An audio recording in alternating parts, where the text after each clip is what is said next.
ដល់ខ្មែរក្រុមប្រាន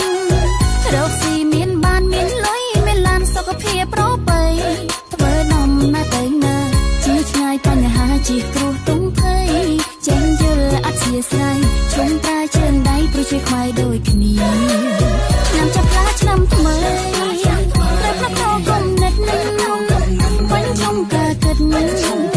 ចង់ជ្រះចង់ចាញ់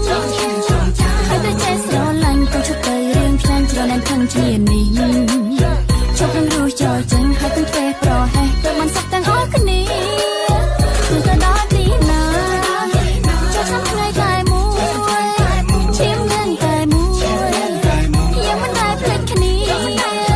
នៅប្រទេសផ្សេងគ្នាតែវិញលងជាប់គ្នាប្រជាជាតិខេមរា